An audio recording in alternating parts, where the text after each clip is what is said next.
तो ये है एक लैब केयर का मदरबोर्ड S61। इसका मॉडल नंबर कुछ यहाँ पर है LMB H61LA। ये देखो क्लियर देख सकते हो। तो देखो इस बोर्ड में नो डिस्प्ले का एक प्रॉब्लम आता है। तो बोर्ड तो फिलहाल रेडी किया है मैंने, पर यहाँ पर ये इसका जो PWM IC है ये गिर चुका है, मिल नहीं रहा है अभी। तो प्रॉब्लम क्रिएट करके फिर से मैं सॉल्व नहीं कर सकता, ठीक है।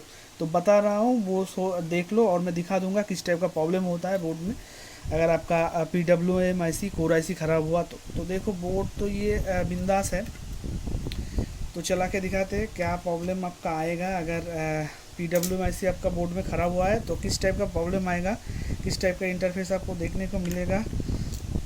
तो पहले देख लो, मैं डिबग कार्ड से दिखा देता हूँ। यहाँ पर डिबग कार्ड डाल के दिखाता हूँ, ठीक है। इसका अभी फैन लगा देता हूँ एक।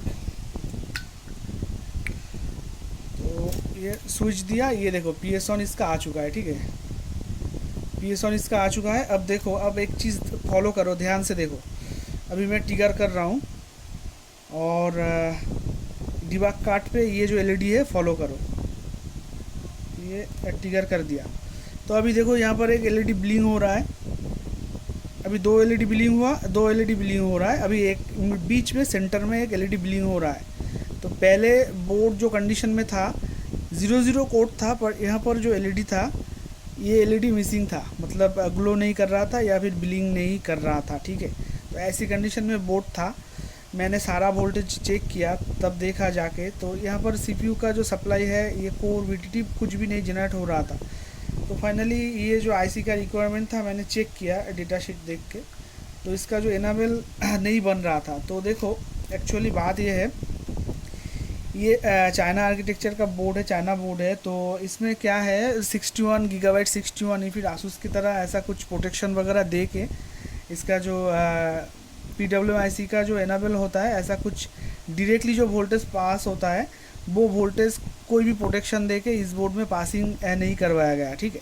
तो डायरेक्टली ऐसे कुछ कंपोनेंट के थ्रू गया है, मॉसफेट के थ्रू या फिर जो भी गया है। मैं डिटेल्स में उतना बता नहीं पाऊँगा क्योंकि इसका डायग्राम स्कीमेटिक मेरे पास नहीं है, तो मैं उतना डिटेल्स में समझा नहीं पाऊँगा। तो देखो फिलहाल ये जो बोर्ड है इसका जो देख लो, ये मैं ऑफ कर देता हूँ। अभी देखो अभी इसका डिस्प्ले है तो मैं दिखा देता हूँ। अगर फिर से ऑफ करके और एक बार बता देता हूँ फाइनली, अगर आपके पास कोई भी लैब केयर का ऐसा बोर्ड रिसीव हो, तो चाइना बोर्ड में सभी आते हैं। जेब्रॉनिक्स का भी हो सकता है 61 या फिर फॉन्टेक का फॉक्सिन का भी हो सकता है, पर आर्किटेक्चर थोड़ा सा अलग अलग हो जाएगा आपका। तो लैब केयर के ऊपर बात कर रहे हैं तो लैब केयर के ऊपर ही बताएंगे।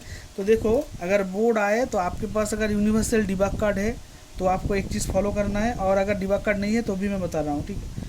अगर आपके पास मान लो डिबग कार्ड है तो यहाँ पर जो LED देख रहे हो ये ब्लिंक नहीं करेगा, तो आपको समझ लेना है CPU हीट नहीं हो रहा है, बिंदास। आप 100% यहाँ पर चेक करो, यहाँ पर सेकेंडरी मॉसफेट के ड्रेन पे कुछ भी वोल्टेज आपको नहीं मिलेगा।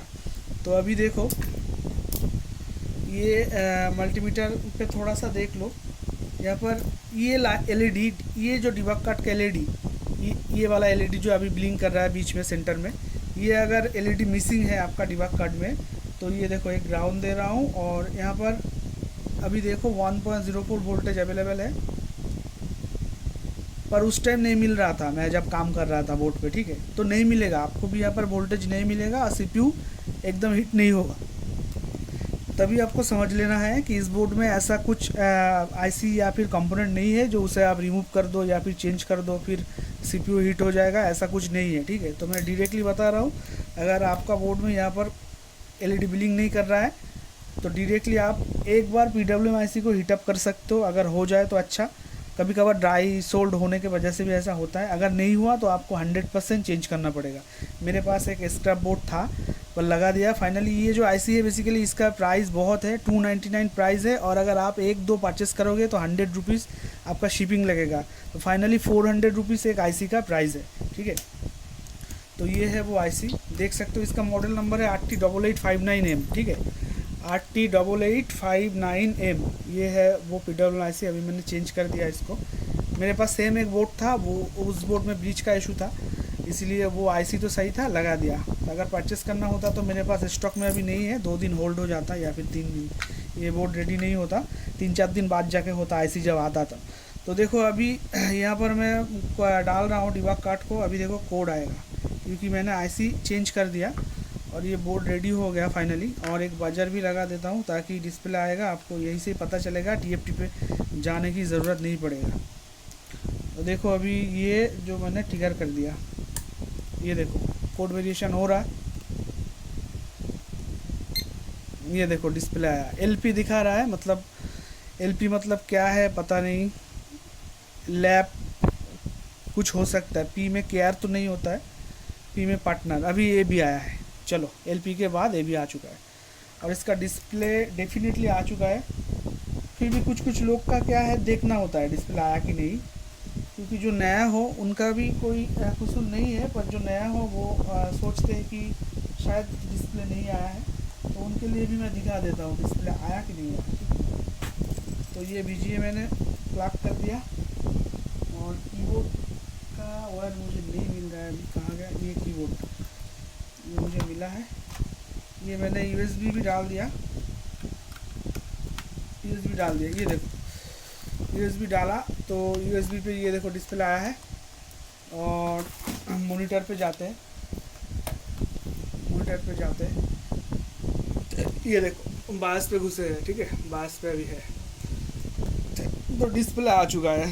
तो प्रॉब्लम क्या था, यहाँ पर जो एलईडी है वो मिसिंग था और सीपीयू हीट नहीं हो रहा था। मैंने भी थोड़ा सा हीटअप किया था, मैंने फर्स्ट टाइम बायस को एक बार रिप्रोग्राम करके भी देखा, देख सकते हो आप, बायस को भी रिप्रोग्राम करके देखा, काम नहीं बना। तो डायरेक्टली PWMIC को हीटअप करने के बाद भी नहीं हुआ तो चेंज कर दिया, तो एक चांस में ही हो गया। तो देखो मुझे और भी कुछ बोलना था पर टाइम नहीं है, और कुछ वीडियो क्रिएट करके रखता हूँ, आज है पेंडिंग कुछ काम। तो अगर कुछ भी सीखे हो तो एक लाइक कर दो। तो लव यू ऑल, मिलते हैं अगले वीडियो पे, जय हिंद।